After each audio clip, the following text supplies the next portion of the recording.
I have Comme des Garcons and Vaquera's Classique Perdu. So this is a collaboration with the brand Vaquera and Comme des Garcons. I believe Comme des Garcons kind of did the fragrance for Vaquera, kind of like how Frederick Malle kind of did Acne Studios for that brand. Um, the perfumer for this is Susie Lahili. She works at Simrise, or I think she was trained at Simrise. I'm not sure where she works now. Maybe Givaudan, since I think Comme des Gargon's fragrances are made by Givaudan. But she's kind of a newer rising star perfumer, I guess you could say. She actually did Acne Studios. She's done a few of the Boss Bottled. I'm not sure if it's Absolute or in the Perfume. I think she won an award in 2003 for Boss Bottled Absolute. She's done a lot of Rabanne's fragrances or Paco Rabanne, like the Millions, the newer ones. Um, she was trained by Anik Monardo and Maurice Rochelle, which are good perfumers, you know. Maurice Rochelle does good Mosque, Anik Monardo. I mean, they're good perfumers. So, but anyway, this brand Vaquera, they got some interesting stuff like $100 bra T-shirt. It's a T-shirt that has like a bra picture on it. They have this pearl necklace. Of course, it's fake pearls for $800 that goes all the way from the neck to the ground. It's just massive. Um, yeah, they got a bunch of pieces that are shocking just for the shock value and are overpriced. You know, I don't know much about them. I think they're based in New York City.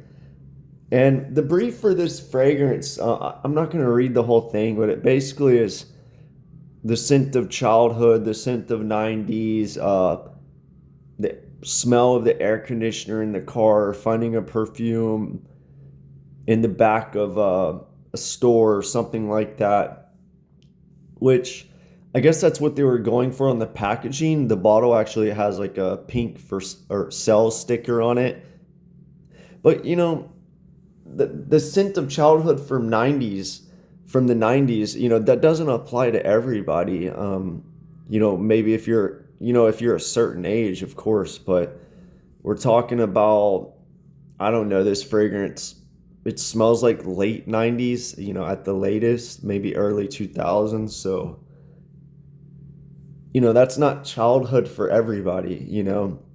But anyway, the notes listed on Fragrantica are tomato leaf, blackcurrant, lavender, clary sage, rose, iris, suede, Evernil, sandalwood, and styrax. On Vaquera's website, they have a permanent marker accord in the opening, and to me, that's just like a big synthetic, like the Ambroxan mixing with blackcurrant and lavender or something. But yeah, this, if you look on Fragrantica, this gets compared to Abercrombie and Fitch Fierce, and yeah, it's pretty much like that. You know, I should have a bottle to compare, but I'm not gonna buy that fragrance or pay for a sample. Maybe next time I'm at the mall, if they have that in store, I'll spray it and see. But it smells like, to me,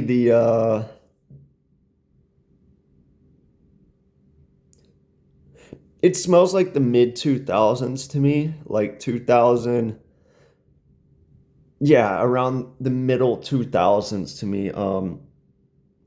It kind of smells like an Axe body spray nowadays. You know, a lot of the body sprays try to replicate that smell from the 2000s. It smells kind of like locker room or cheap fragrance, or walking into, you know, Hollister, Abercrombie and Fitch around that time, and it's just blasted with that aroma chemical smell at the time.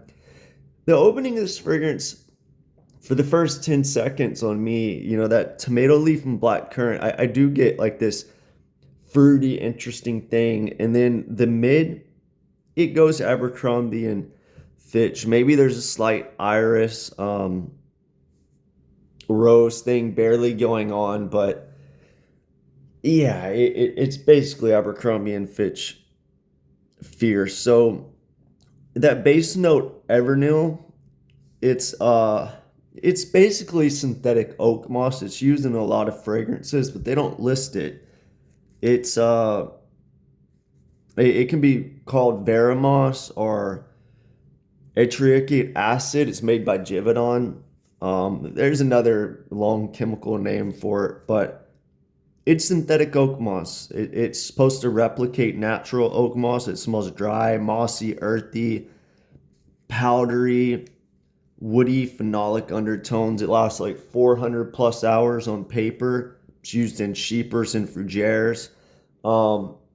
It's mostly in men's masculines, like modern fragrances that have like fougere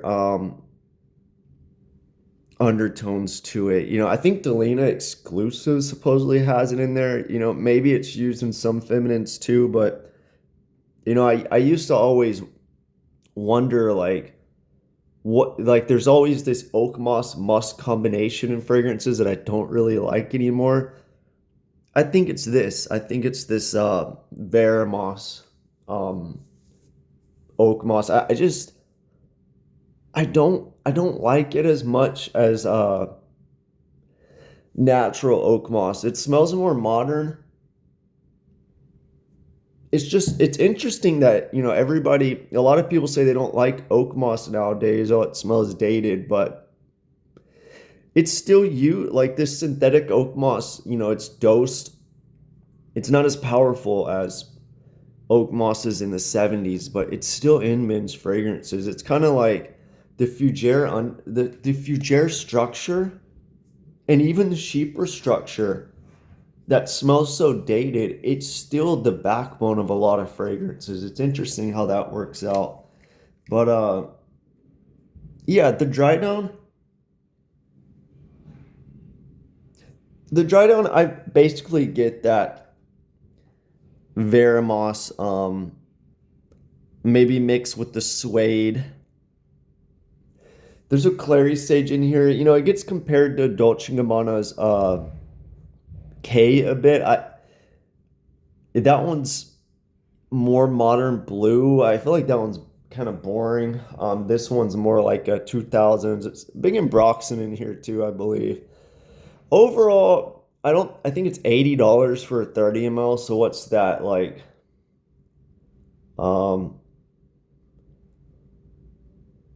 I don't know, 260, 270, 100 ml. It's expensive. I think this is kind of a collector's piece if people collect the brand's fragrances. I don't think I would buy it for that much. If you like Abercrombie and Fitch Fierce, you want something different, more modern, then yeah, I guess it would be good to sample and potentially buy, but it's not interesting enough for me. But yeah, let me know what you think if you smelled this Vaquera's Classique Perdu Comme collaboration. The name's so long, I don't even think Fragrantica has the entire name on it. But yeah, it's fun to try and sample, but it doesn't smell like a CDG fragrance. It smells like a Abercrombie fragrance, and it's expensive for what it is. The bottle's kind of cool though. But yeah, let me know what you think.